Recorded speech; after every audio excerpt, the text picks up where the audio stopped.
Motivation, hein. C'est un peu comme une étincelle. Ça brille fort, mais ça ne dure jamais longtemps.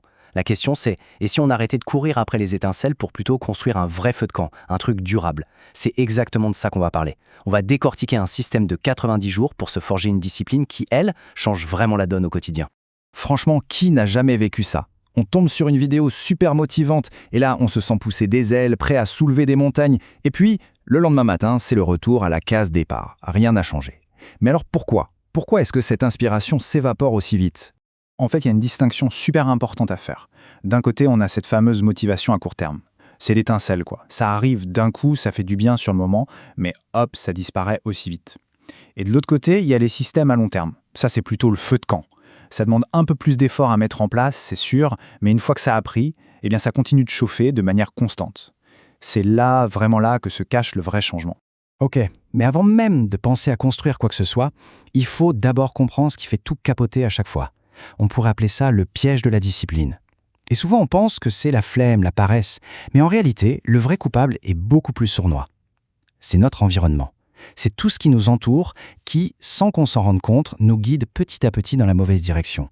Prenons un exemple tout bête, le début d'une journée classique. Le réveil sonne. Premier réflexe, attraper le téléphone. Et c'est parti pour le défilé, les notifs, les mails, les réseaux sociaux, et bim, sans même y penser, 30-40 minutes viennent de disparaître. La journée vient à peine de commencer que notre attention, elle, est déjà partie en miettes. Et cet exemple, il illustre un truc essentiel. La discipline, elle ne s'effondre pas d'un coup à cause d'un gros échec. Non, c'est pas comme ça que ça marche. Elle s'effrite. Elle s'use petit à petit, à cause de centaines de toutes petites décisions. Allez, encore une petite vidéo, la séance de sport, on verra demain. Chacun de ces petits choix, c'est comme une petite fissure qui fragilise la base de tout. Bon alors, la question c'est comment on fait pour inverser la vapeur? Eh bien c'est là qu'entre en jeu ce fameux système des 90 jours. C'est une vraie structure, une méthode, pensée pour reconstruire sa discipline pas à pas. Le truc le plus important à comprendre, c'est qu'il faut changer sa façon de voir les choses. La discipline, ce n'est pas un don du ciel, ce n'est pas un trait de caractère qu'on a ou qu'on n'a pas, non. Il faut la voir comme une compétence, comme apprendre à faire du vélo ou à jouer d'un instrument. Et comme n'importe quelle compétence, ça se travaille, ça s'entraîne, ça se développe. Et pourquoi 90 jours, au fait? Tout simplement parce que c'est le timing parfait. C'est suffisamment long pour que de nouvelles habitudes aient le temps de vraiment s'installer, de devenir des automatismes, mais c'est aussi assez court pour que l'objectif ne paraisse pas inatteignable. On voit le bout du tunnel, quoi. C'est plus un sprint sur 3 mois qu'un marathon interminable. Ce système, il est découpé en 3 grandes étapes, 3 phases bien distinctes de 30 jours. On commence avec la phase 1, la remise à zéro. Ensuite, on enchaîne sur la phase 2, la prise d'élan. Et on finit en beauté avec la phase 3, le changement d'identité. L'idée, c'est que chaque phase prépare le terrain pour la suivante. Alors, allons-y avec la première phase, la remise à zéro. Pendant ces 30 premiers jours, l'objectif est très clair. On oublie les objectifs de dingue et les grands bouleversements. Le seul but, c'est de créer un peu d'ordre, de reprendre le contrôle sur les choses simples, sur notre environnement direct.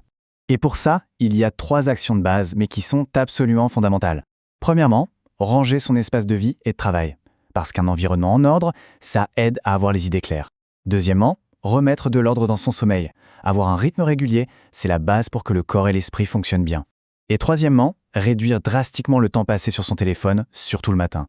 Il faut arrêter de pulvériser sa concentration dès le réveil. Mais le plus intéressant dans cette phase, ce n'est même pas l'action en soi, c'est l'effet psychologique. Chaque fois qu'on range un truc, qu'on se couche à l'heure, bref, chaque fois qu'on tient une petite promesse qu'on s'est faite, on reconstruit la confiance en soi.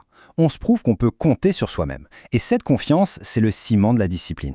Et voilà, on arrive à la deuxième phase, du jour 31 au jour 60, la prise d'élan. Maintenant que les fondations sont solides, que l'ordre est rétabli, il est temps de commencer à bâtir. On va ajouter des habitudes positives, des choses qui construisent activement le futur qu'on désire. C'est le moment de passer à l'action. Par exemple, intégrer une routine de sport régulière, ou alors dédier un moment chaque jour pour apprendre un sujet qui nous passionne, se mettre à lire sérieusement, ou encore développer une nouvelle compétence qui pourrait servir plus tard. C'est du concret. Attention, la règle d'or de cette phase est ultra simple mais cruciale. La régularité avant l'intensité. Il vaut 1000 fois mieux faire 30 minutes de travail focus tous les jours plutôt qu'une grosse session de 5 heures le dimanche. La discipline, c'est un muscle qui se renforce avec la répétition, pas avec des coups d'éclat de temps en temps. Et on arrive enfin à la dernière ligne droite, la troisième phase, du jour 61 au jour 90, le changement d'identité. C'est là que, pour ainsi dire, la magie opère. C'est le moment où toutes ces habitudes qu'on a mises en place commencent à devenir automatiques, une seconde nature. Ce changement d'identité, c'est vraiment le point de bascule. C'est quand on arrête de se voir comme quelqu'un qui essaye d'être discipliné. On devient juste une personne disciplinée. Point. Ce n'est plus un effort, c'est ce qu'on est.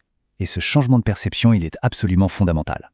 Pour faire simple, avant, il y avait cette négociation permanente dans sa tête. Et ce que j'ai la motive aujourd'hui. Après, il n'y a plus de négociation. On suit la routine, c'est tout. On agit selon les standards qu'on s'est fixés. L'effort n'en est plus vraiment un, ça devient juste le comportement normal. C'est là que ça devient vraiment puissant. Évidemment, même avec le meilleur système du monde, le parcours n'est pas une autoroute. Il y aura des obstacles. C'est pour ça qu'il est super important de connaître les pièges les plus courants, histoire de ne pas tomber dedans. Alors, il y a 3 erreurs vraiment classiques à éviter. La première, c'est de vouloir tout changer tout de suite. C'est le meilleur moyen de foncer droit dans le mur de l'épuisement. La deuxième, c'est d'attendre d'être motivé pour agir. C'est un peu comme attendre que la tempête passe pour réparer une fuite dans le toit. Ça n'a pas de sens.